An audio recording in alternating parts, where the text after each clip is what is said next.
This is Beyond a Reasonable Doubt with your hosts, Mark Garrigus and Gary Smith.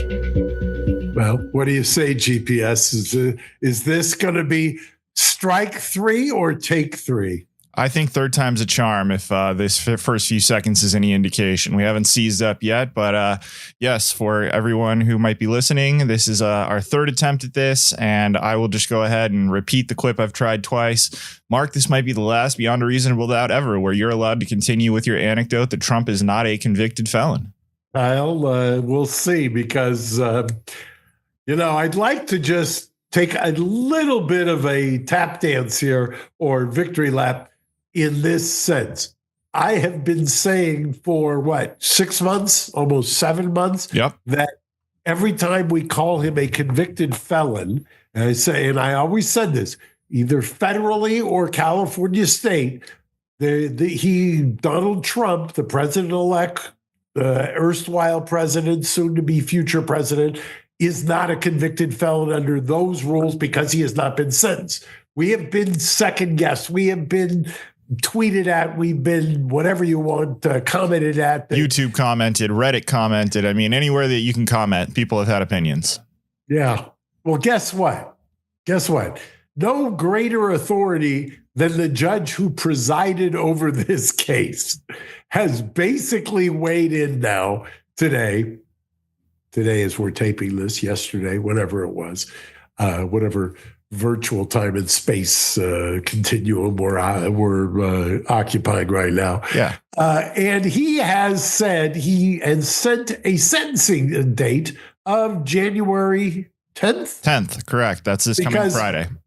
Because prior to the president-elect taking office, His Honor, the Honorable Juan Merchan, has determined that the sanctity of the jury process and the fact that prior to getting sworn in, he is not convicted, and therefore he needs to be sentenced on January 10th. And he's also come out and indicated that although he will be sentencing and going forward with the sentencing, he has pointed out that he will not be sentencing him to any jail time. No, jail time, probation. It's the ultimate kabuki theater. And I invite, if you're a lawyer, even if you're not a lawyer, read the 18-page order. Gary should do a hyperlink to it if he can. Sure, I'll have it in the description on YouTube. So go, if you're not watching us on YouTube, please, by all means, youtube.com/reasonable doubt podcast. Subscribe so that you can see all the videos. And this has become a multimedia show, so I encourage people to watch on YouTube.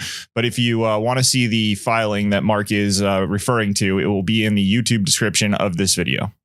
What is the footnote, Gary? You may have it there. There is a footnote that is, I think, instructive for any lawyer, because the trial judge here, who is a Supreme Court judge, but in Supreme Court in New York is the trial level judge, not the highest level judge.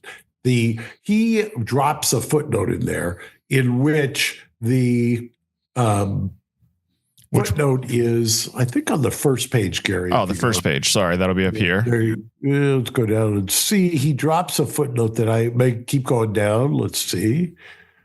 It talks about the Clayton motion. There we go. This court recognizes that the lawyering by both the prosecution and the defense has been exceptional and spirited throughout the entirety of this case. It is clear that the people have prosecuted this matter to the best of their abilities, and the defense has represented their client zealously. There have, however, been instances where in written submissions, counsel has come dangerously close to crossing the line of zealous representation and the professional advocacy one would expect from members of the bar and officers of the court and this court has at times made counsel aware of its observations and concerns. Now, however, counsel has resorted to language, indeed rhetoric that has no place. No place in legal proceedings. For example, I can't even restrain myself. Countless times in their motion to dismiss, counsel accuses the prosecution and the court of engaging in unlawful and unconstitutional conduct. These words, by definition, mean criminally punishable, and he cites Black's Law Dictionary. This is so, you want to talk about who's gone over the line here. The idea of saying that using unlawful or unconstitutional makes criminally punishable and has crossed the line from zealous advocacy to a rhetoric, and then he later invokes Chief Justice Roberts as saying that this is the intimidation of judges that has threatened the third branch of government. This is really, to my mind, over the top. This whole order is over the top. The idea that, first of all, he goes through a whole analysis that there is no such thing as presidential elect or president-elect immunity, and then says, and that's why he wants to sentence on the 10th of January, because if he waits 10 days, then there is presidential immunity, and he's frustrated in his effort to get this thing done. This is really, I thought before, the filing by the office of the district attorney, which is Alvin Bragg's office, was over the top itself, because they basically were begging him to, invoke this rule, invoke that rule. Yeah, proceed as though he was dead. Yeah, exactly. Proceed as if, to quote the defense, proceed as if he had truly been assassinated. Yeah. It is such a stretch, and for this case, and for him to be sentenced on the 10th, given that he's going to be sworn in as president in 10 days.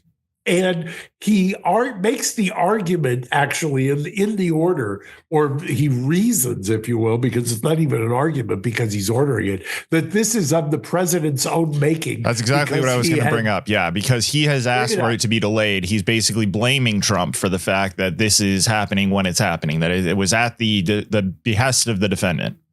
Yeah. The defendant who said, I'm going to be elected president, get out of the way of the presidential election with this, one of the most prosecutorial creative stretches of a state court revival of an expired misdemeanor, and then using a federal statute and not revealing that invocation of a federal statute until you get to the closing argument. I mean, it's the most tortured prosecution. And now it's even more tortured that they've got to get this done because there is no such thing as president-elect immunity, even though they concede that he's never addressed the presidential immunity in any thoughtful way when it has to do with specifically the acts and the evidence and the testimony that was presented by the prosecution in this case. This will go down historically, in my opinion, as one of the worst prosecutions, state or federal, that I've ever seen. But Mark, I mean, let's calm down. He's allowed to zoom in. Yeah, well, go to that point, Gary. I mean, look, there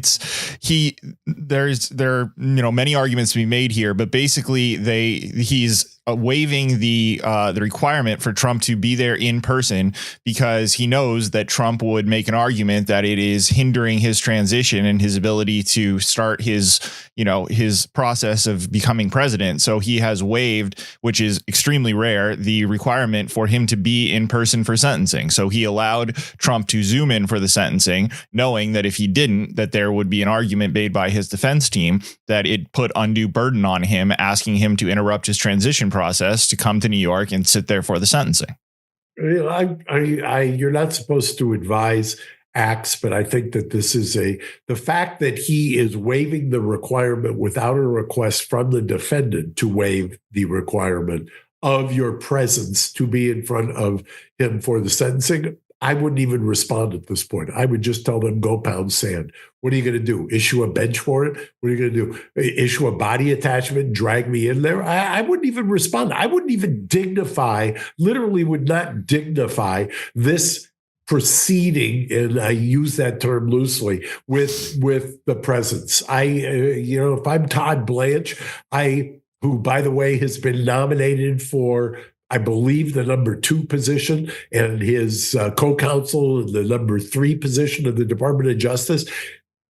I would be very hard pressed to understand why I would show up or why I would have my client show up.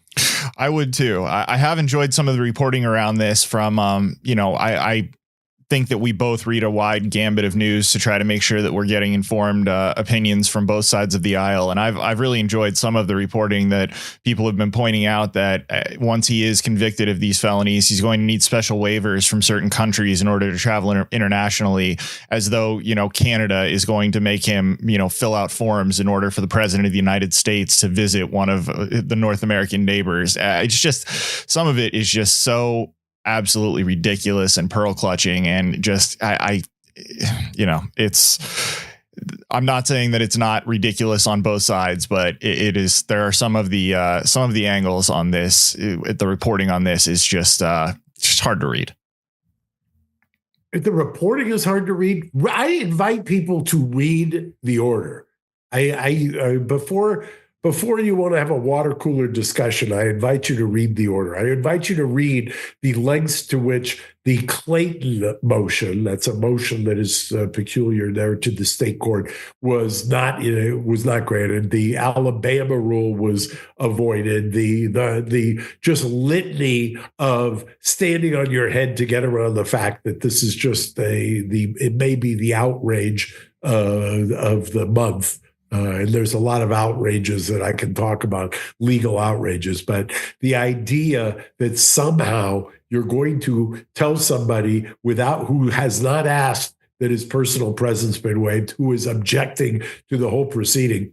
The one thing it does give him, and maybe, be careful what you wish for, by sentencing him, whether it's in absentia, physically or virtually or otherwise, it does give the president the ability to appeal. But there's also an argument that if you can't impose, or the state cannot interfere, there's preemption arguments. I mean, just read the order. It's just the lengths to which you have to go to make this thing stick. The idea that this is going to give some finality, the only thing it's going to give finality to is the ability to take this up on appeal and have it reversed, which it should be summarily. Well, it's also going to prevent you from saying he's not a convicted felon. So maybe they're doing it to stick it to you. Right. Because I keep saying he's not a convicted felon until he's sentenced. And now here's the judge embracing that I can't make him a convicted felon unless I sentence him. Maybe it's Judge Mershon with a burner account who's always complaining about my eyes on YouTube. You never know. It could be. It could be. Or, a close relative or somebody else. I get creativity. I get cleverness. I get using the law and being a zealous representative. But there's so much wrong here that I'll go back to, there's a very lengthy discussion of the Clayton rule here and the factors that are part of the Clayton rule. And if you read it, you will see that you almost have to twist yourself in a intellectual pretzel in order to get past the factors here. And you really have to be dismissive. And God forbid that I cross the line from zealous to a Black's Law dictionary of criminally punishable. But these are, to my mind, unconstitutional and unlawful conclusions drawn from tortured interpretations of the law, number one, and the extension. I mean, you can make an argument. He spends quite a bit of time talking about the fact that there is no such thing as president-elect immunity. I could make the argument very forcefully, and I'm sure that Todd Blanche did, that the president, if you've got presidential immunity, president-elect immunity should be even a stronger barrier to the process or to the immunity. It should be part of the penumbra of it, because the idea that is now settled that you can't go after a president once sworn. The fact that the people have elected somebody to be sworn in 10 days after the date you've set for sentencing, and you're going to interfere with that literally 4 days after January 6th. I mean, the kind of ironies of all of this are not lost on anybody who's got a couple.